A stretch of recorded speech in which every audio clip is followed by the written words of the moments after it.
Here I am with Django, Djanguissimo, my baby boy, going for our morning walk in the rain here above the Sacred Valley in Peru. He's a good boy. Yes, you are. Oh, baby. Oh, yes, yes, yes. Okay, go on then, Django. Let's go. Let's go. Come on. No, I haven't got any treats for you right now.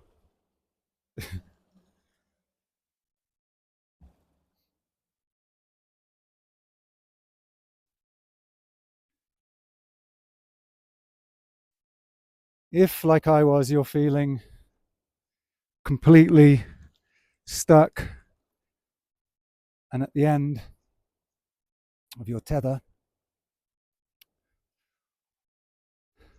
or actually, this tether you're at the end of, you're not at the end of it, it goes on forever and it has no good ending, stuck in limitation, having tried your hardest for years and years. And I want to tell you that if you're capable of truly listening to this, not as positive thinking, because what I'm going to say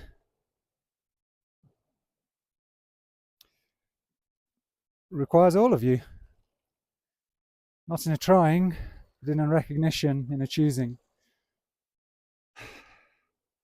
So if you took it as positive thinking, then you'll quickly find that it won't work for you, because that's not what it is. But to say that I believed for 20 years, falling into more and more stagnation,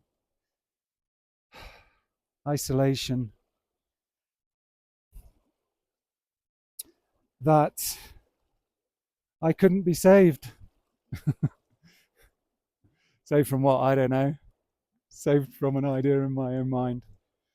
As one person once, or several times, he actually pointed out to me as I was ruminating and being depressed. It's like, what's wrong? This is a trap of the mind. It drove me almost crazy. What is wrong? And why can't I find it? There's nothing wrong. Anyway, so I spent decades believing I was unsavable, in inverted commas, that I'd never wake up, that I'd never be able to enjoy my life, that I was, in the vernacular, fucked. And I want to tell you that's not true for anyone.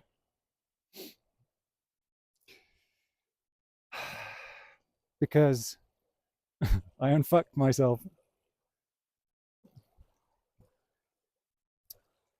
And I had very good reason to stick with these beliefs, these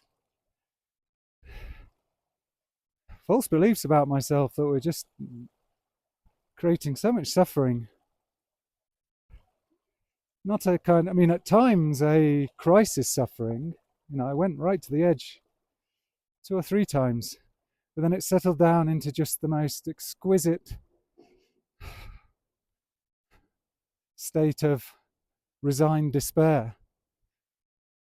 Crazy.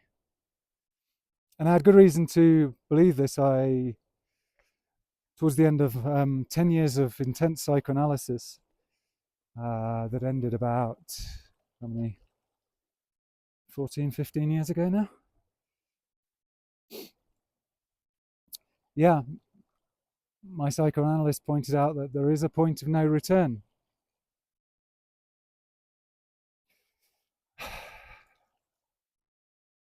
Hmm. Well, I won't get into that one. There isn't. But it also just depends on what you believe. Oh, look at this. We're going to have to try and get past this horsey. Hello, baby.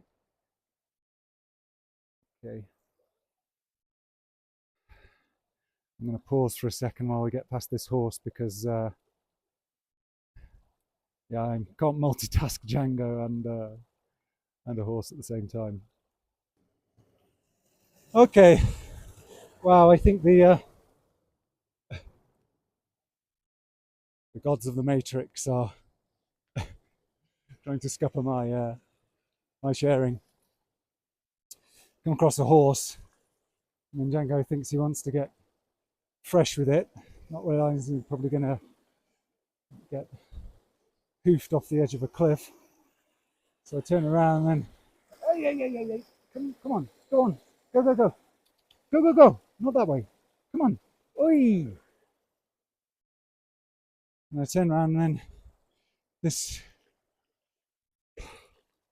lesser trodden little path that I'm normally completely alone on, meet my third group of other dog walkers in a single journey. Anyway, so yeah, I thought I was done, and it turns out I'm not. I never was. But the illusion, the veiling was very, very heavy. But thankfully, the remembering was stronger eventually. So I don't want anybody to have the excuse of, you don't know about my situation. Well, yeah, that's unanswerable uh, ruse of the mind. Yeah, no one knows your situation. No one knew my situation. But it's irrelevant. And you can at least know that I had it very bad. So I am the evidence of how you can choose differently. So I work as a conscious mentor, and while I'm sharing this off the cuff, come to mind two things which are the difference.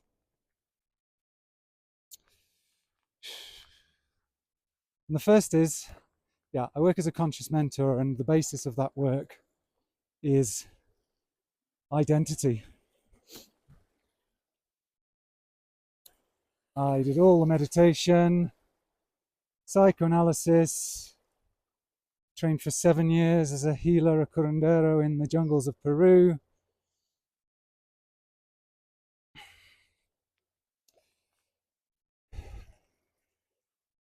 Only to realize that none of that is ever going to work for you.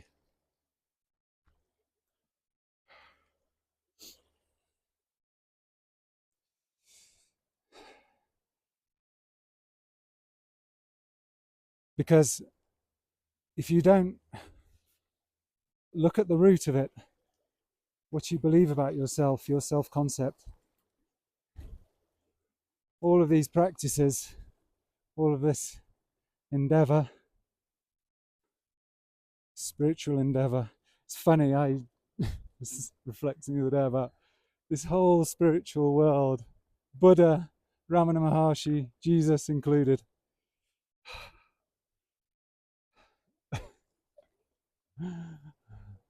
It's such a construct. It's fine, but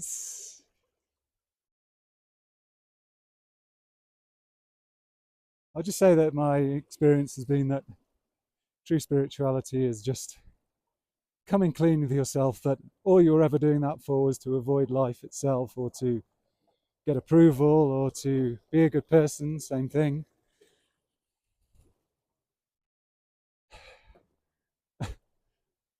There's not really a distinction of spiritual. There's just life.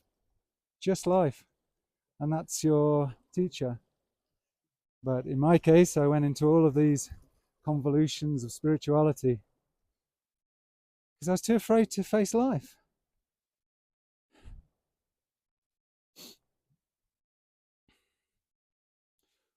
Or because of my conditioning, and let's face it, in my case, a pretty emotionally brutal childhood, upbringing, with a very unconscious family. So even it was a cult. I mean, all families are cults, but this was a cult. But understandably, I was too scared to face life. And so I constructed an identity, then a spiritual identity. And it was just getting me more and more stuck.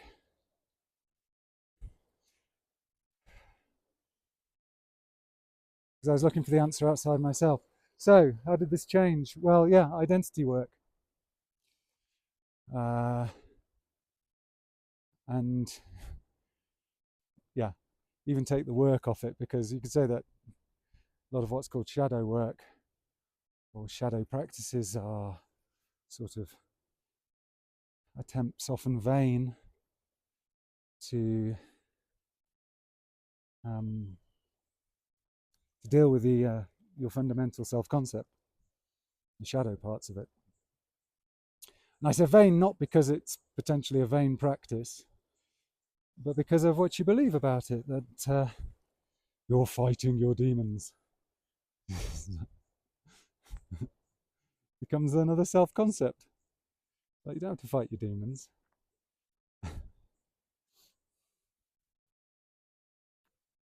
And yeah, because of that, it was a vain attempt in my case, because there is also such a thing as your unique personality, which, or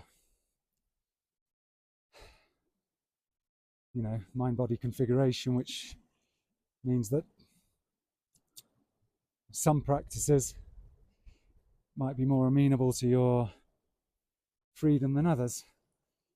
And in my case, I was trying so hard to heal was what was keeping me stuck.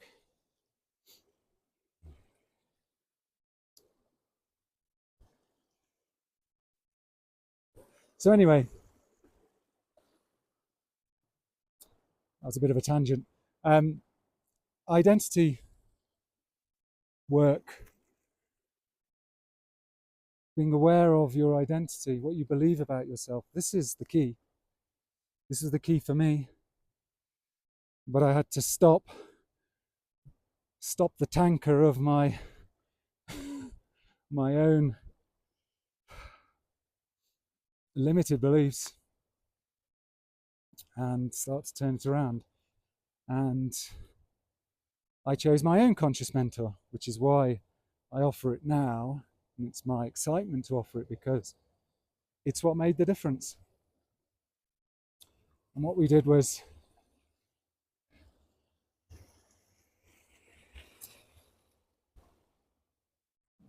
dismantled many of the old limited identities that I had, and then with a much more clean slate, started to intend, program a much more expansive, fulfilling reality. To recognize my agency in my own destiny. And to take responsibility. That's the big word, responsibility. So much of following teachers is avoiding that. I did it, there's no shame in it, but once you see what it is, you have no more time for that. It's just not efficient.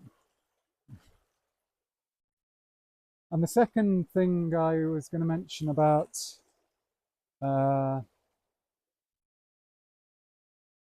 my liberation is valuing yourself. And this is even more fundamental than identity work, because you say that my work with my conscious mentor and the work I do with other people is with people when they really appreciate themselves and are ready to receive permission. Now, first they don't receive permission from the mentor, from the conscious mentor. It has to be conscious, by the way. Not all mentors are the same. But maybe in the beginning, one needs to hear from the mentor that they have permission to be their best self and that they're safe in that permission. But ultimately, the permission is self-given. And this is the transmission of the mentor, that they are in conviction of their own self-permission and willingness. And this is a match for the suitable client, because they've decided enough's enough and they're ready to give themselves permission and receive the support to be in that vibration. From which point the work can start to do itself. It does do itself.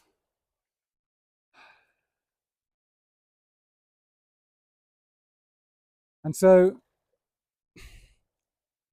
coming back to valuing oneself, how is that done?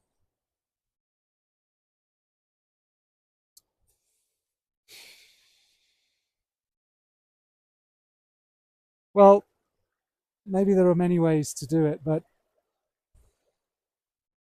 what worked for me was paying a huge amount of money. Or rather, investing a huge amount of money in myself.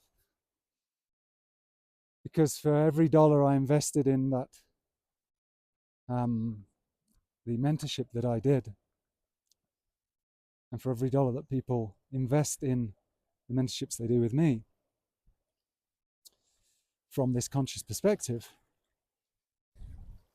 it's literally the fuel of the work. There are all sorts of levels. It's not about getting a bargain. Neither is it about spending money for the sake of it.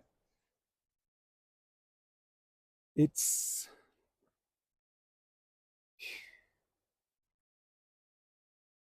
the energy you're willing to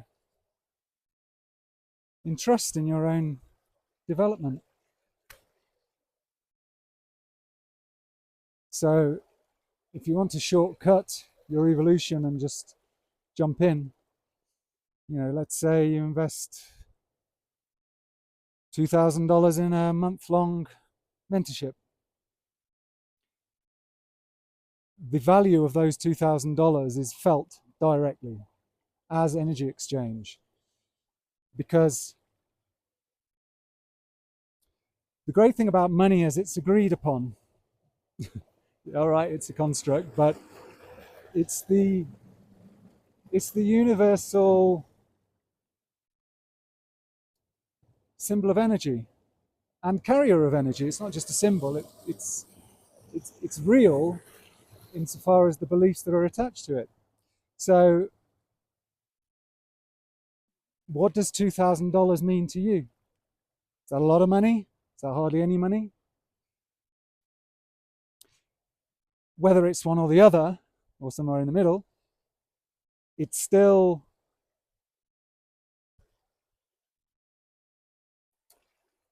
contains that's what you've spent on yourself.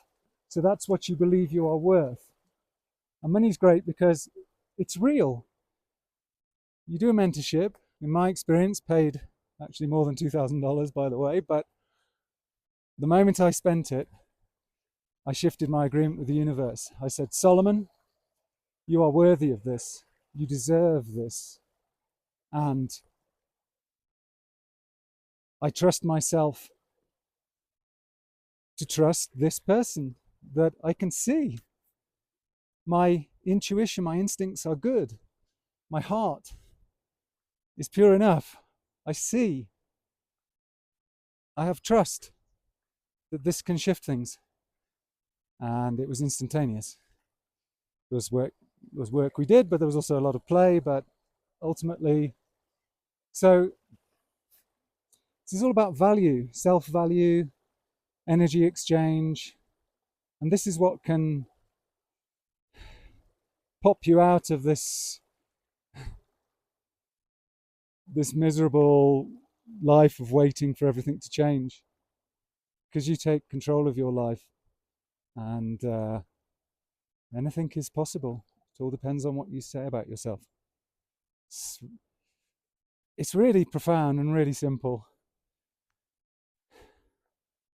And even to say profound and simple as if it's kind of like, there are all sorts of other ways. It's like, actually, well, in this human experience, Solomon,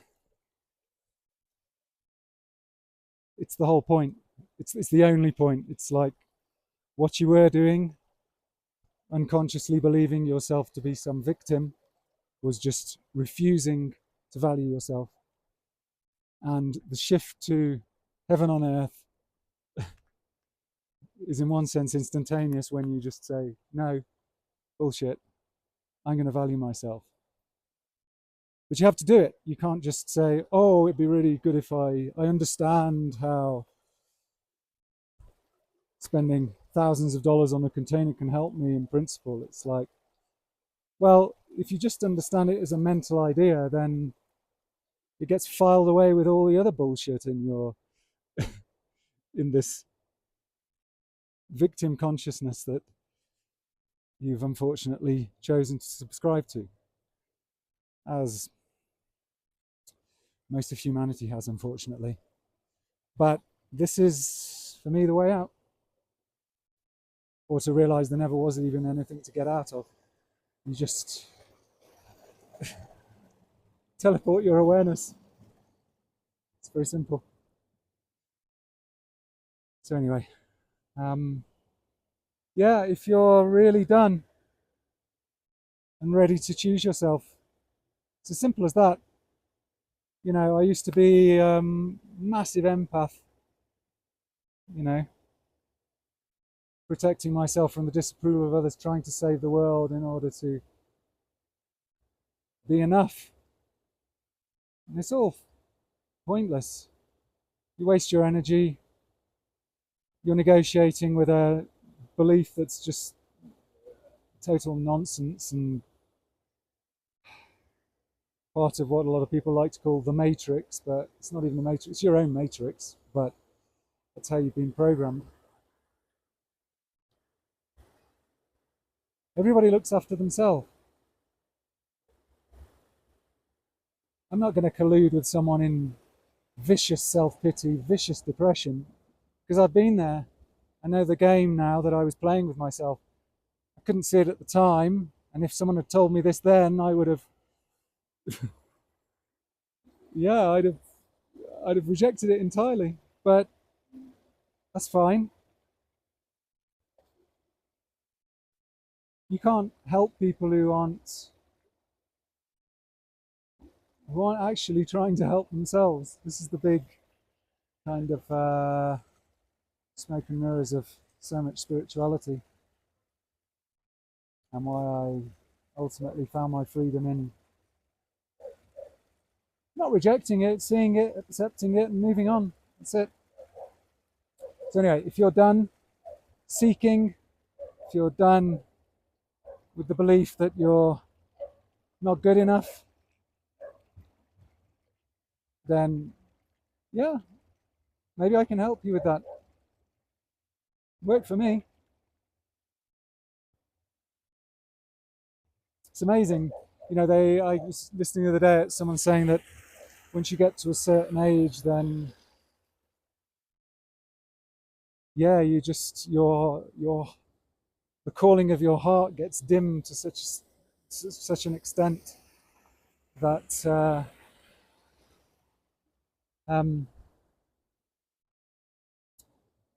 you can't hear it anymore, and you're just stuck in your mind, and all this victim consciousness, all this, it's desperate.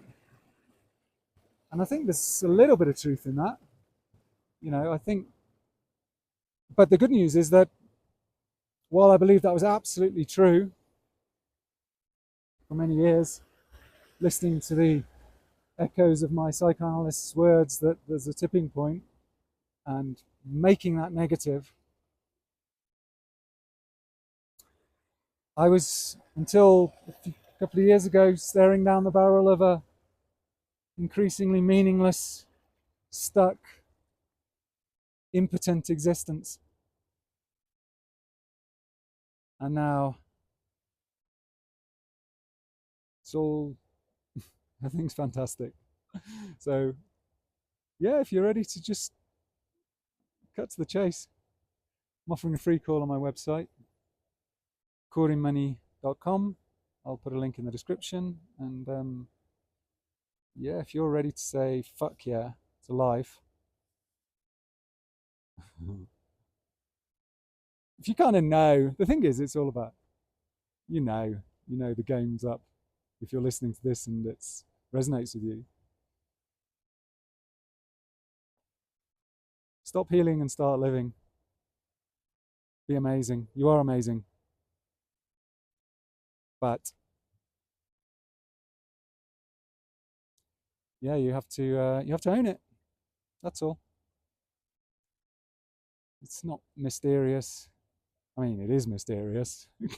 What's mysterious is how it can be so complicated and painful for in this on this earthly plane, but it's optional. So yeah, I can help accelerate you and invite you in where the water's warm and the air is clear. Infinity pool on top of a mountain. Okay, that's a long video. Have a good day. Bye.